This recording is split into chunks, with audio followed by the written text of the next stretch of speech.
L'actualité d'ici et d'ailleurs, c'est sur MTV+. Mesdames et messieurs, voici les titres de ce journal.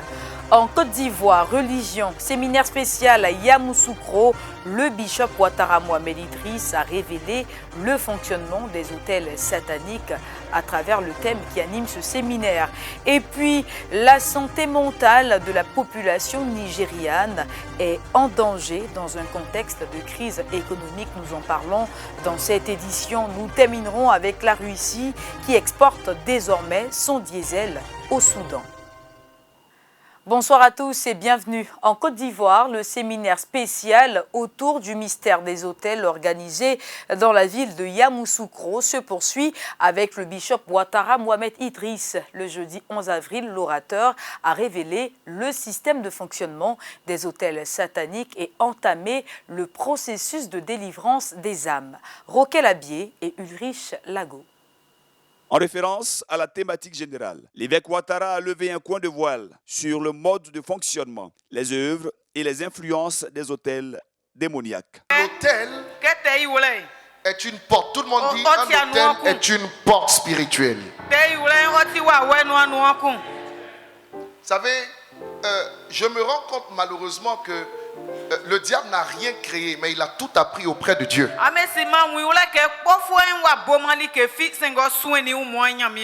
En tant qu'Africain, quand vous regardez nos parents, par exemple, qui font des fétiches,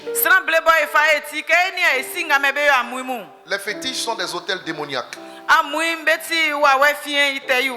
Quand vous regardez le vaudou, ce sont des hôtels démoniaques.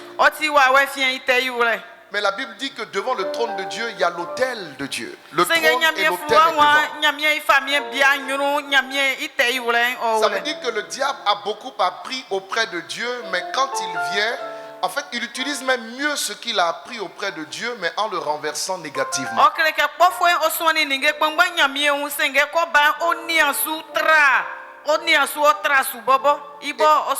Et les chrétiens ne sont pas informés à propos des réalités spirituelles et donc sont malheureusement parfois dominés par les forces des ténèbres dans tout ce qu'ils font.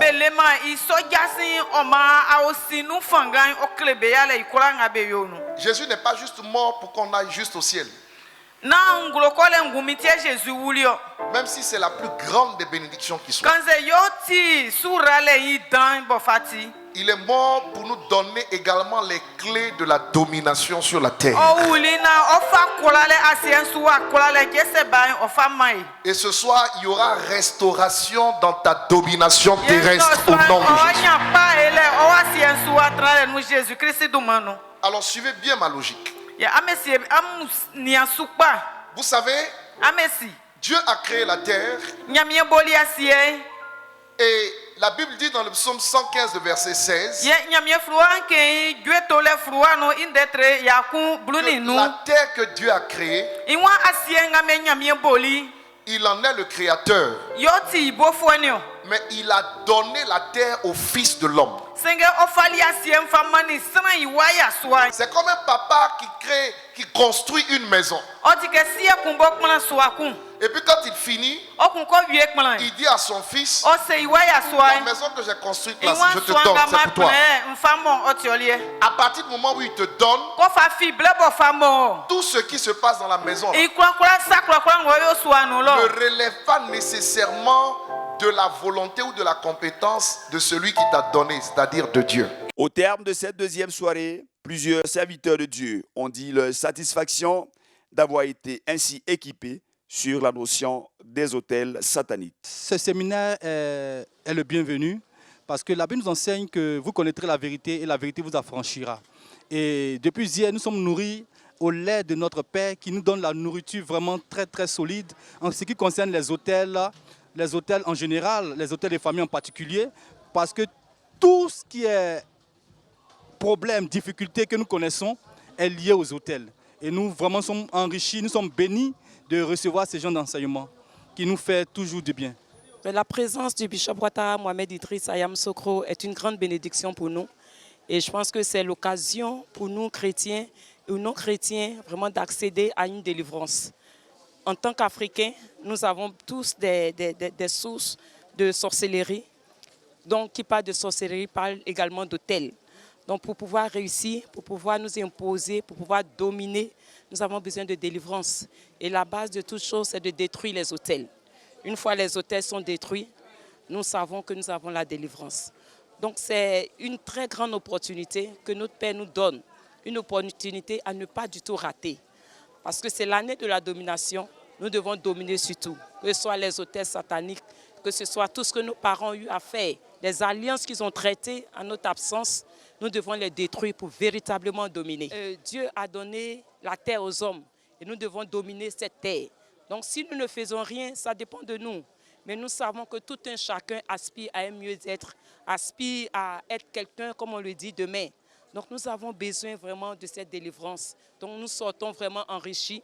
Moi, personnellement, je sors vraiment enrichi sur tous les points. On retient que le Fils de l'homme a paru pour détruire les œuvres du diable et que les autels sont, j'allais dire, le système que le diable utilise le plus pour contrôler le monde et pour imposer sa volonté dans la vie des hommes. Nous sommes venus avec une onction pour la destruction des autels démoniaques et pour l'implémentation des autels divins dans la ville de Yamoussoukro, dans la vie des chrétiens, des chrétiennes qui suivent ce séminaire, afin que la volonté de Dieu devienne un accomplissement dans chacune de leurs vies.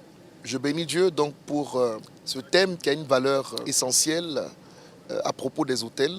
Et je bénis Dieu pour le révérend pasteur Amani Kwaku Omezim, qui est le pasteur résident de l'église ambassade des miracles Yamoussoukro, qui nous a invités non seulement pour ce séminaire, mais également pour établir l'autel le samedi 13. Ce sera une porte ouverte entre le règne naturel et le règne spirituel.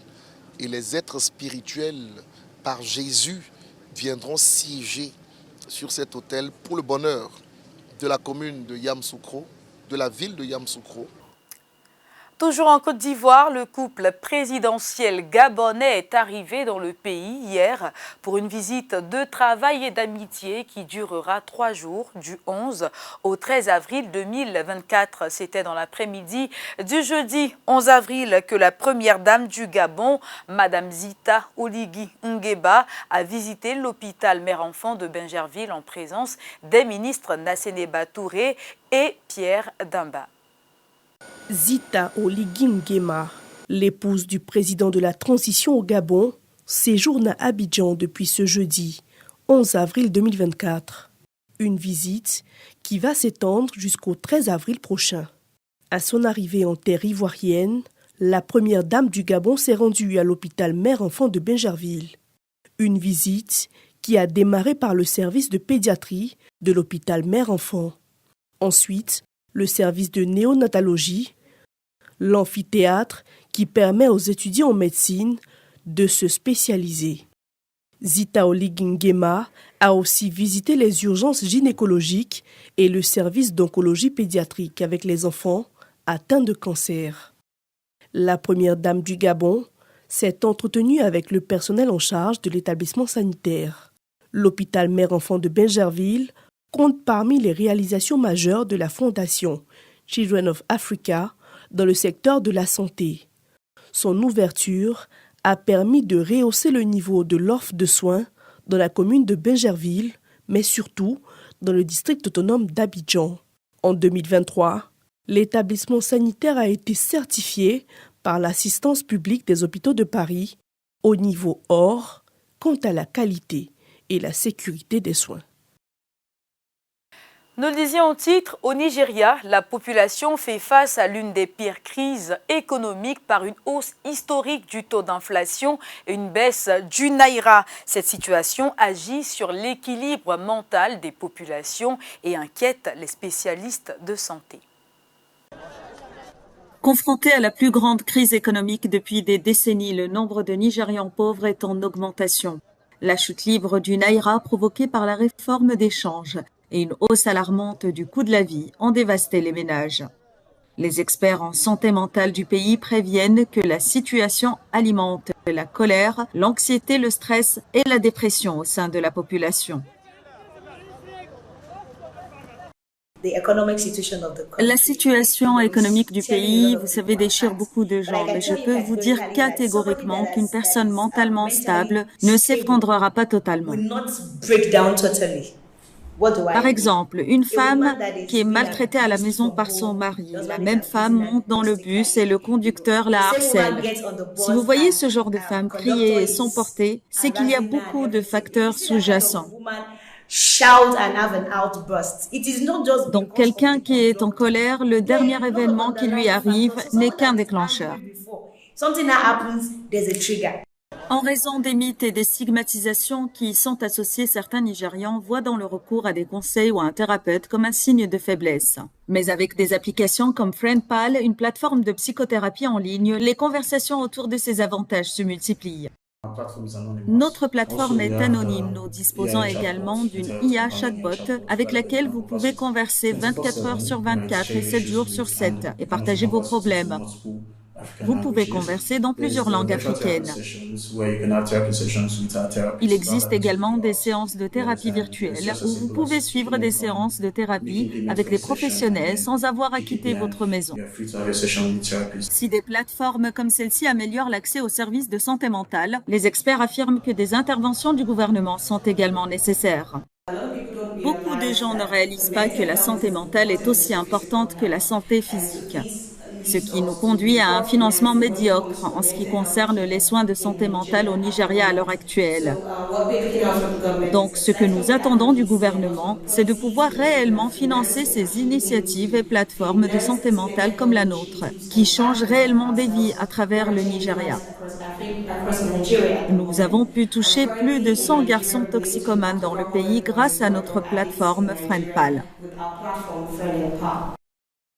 L'Organisation mondiale de la santé estime qu'environ 40 millions de Nigérians souffrent de maladies mentales. Parmi les maladies mentales les plus répandues au pays figurent la dépression et les troubles anxieux.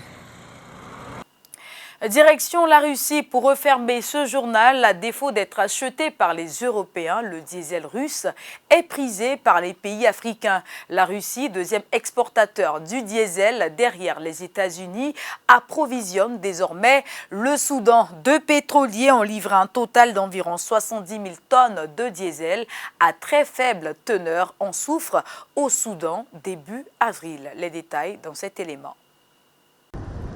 La Russie a commencé à exporter du diesel vers le Soudan depuis l'embargo total de l'Union européenne sur les importations de produits pétroliers russes imposé en février 2023. Moscou cherche de nouveaux marchés pour ses produits raffinés. Les approvisionnements en diesel ont donc été détournés depuis vers le Brésil, la Turquie, des pays d'Asie, du Moyen-Orient et d'Afrique comme le Soudan.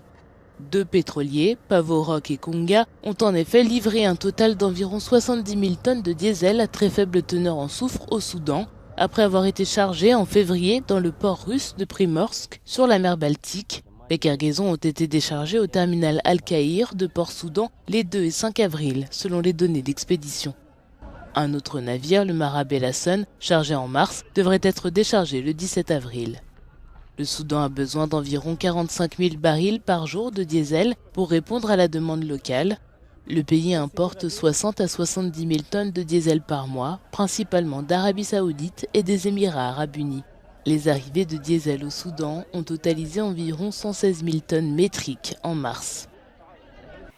C'est la fin de cette édition de l'actualité. Très heureuse de vous l'avoir présentée. Je vous souhaite une excellente suite de programmes sur MTV+, la télé qui transforme.